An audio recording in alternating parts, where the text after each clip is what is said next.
For generations, the story of this woman sent fear into the hearts of people far and wide. It was a tale of greed, dark powers, and a terrible curse that no one dared to forget. A long time ago, in the heart of a dense forest, there was a quiet village called Obinago. The people of Obinago were known for their hard work and unity. Everyone helped each other, and life, though simple, was peaceful. But hidden in the shadows of this tranquil village was a story of greed and shame that would echo for generations. Adeku was a woman of striking beauty, with a presence that turned heads wherever she went. But beauty was not enough for Adeku. She wanted power, wealth, and the kind of respect that made others bow as she passed. Her husband, a humble farmer, loved her deeply and provided all he could, but Adeku wanted more than the land, more than the simple joys of their quiet life.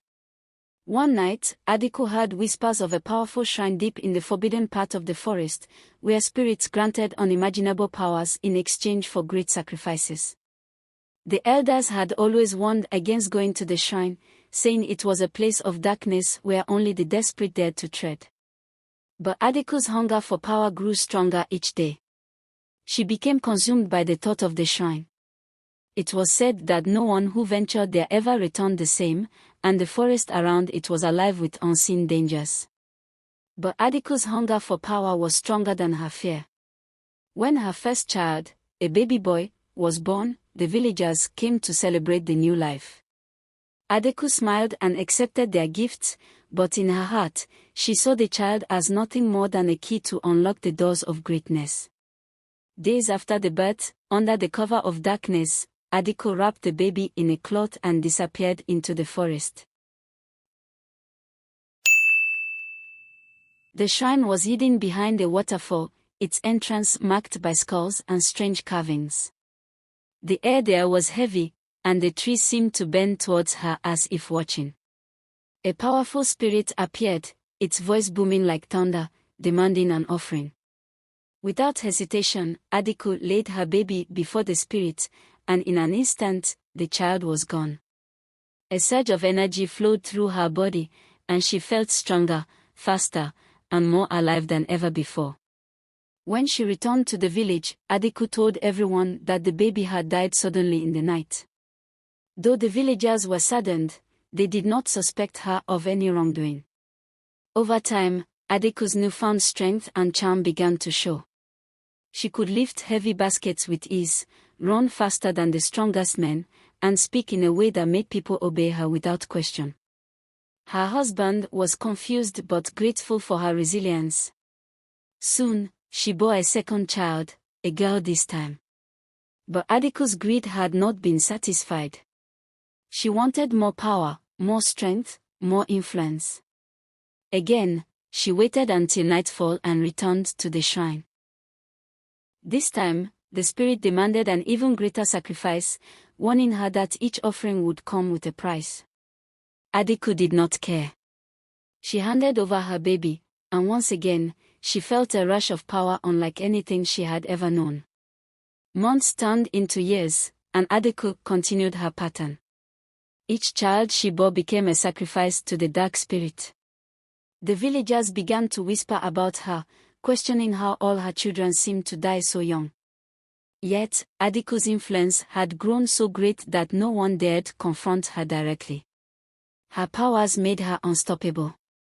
She could control the weather, bend fire, and speak to animals. With these gifts, she began to take over the village, forcing others to bow to her will. She demanded the best harvest, the finest clothes, and the loyalty of every villager. Those who refused were punished with strange illnesses or misfortunes that no one could explain. But Adeku's greed came at a cost.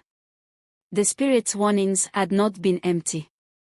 Each time she sacrificed a child, a part of her humanity was stripped away. Her reflection in the water began to shift.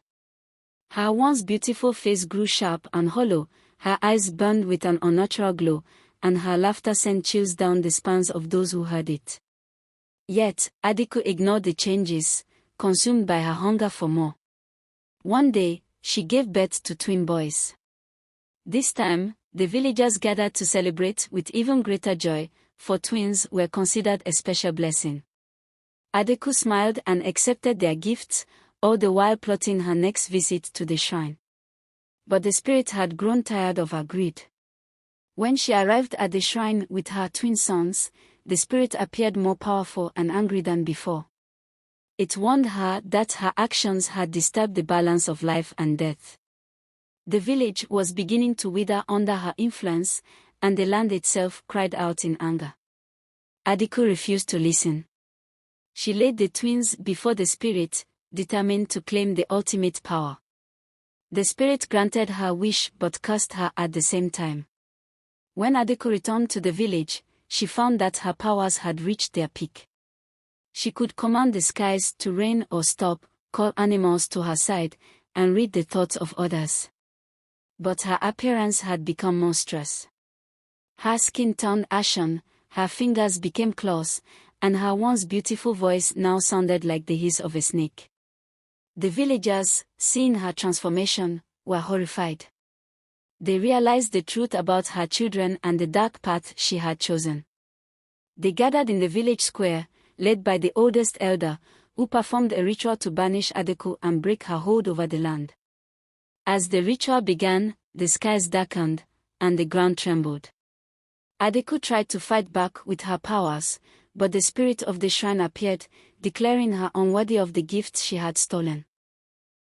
In a final act of defiance, Adeku cursed the village, vowing that they would suffer for turning against her. But the spirit stripped her of her powers and cast her into the wilderness, where she would wander alone, haunted by the cries of the children she had sacrificed. The village slowly recovered. The land became fertile again, and the people rebuilt their lives. Adeku's story became a warning to all who sought power at the expense of others.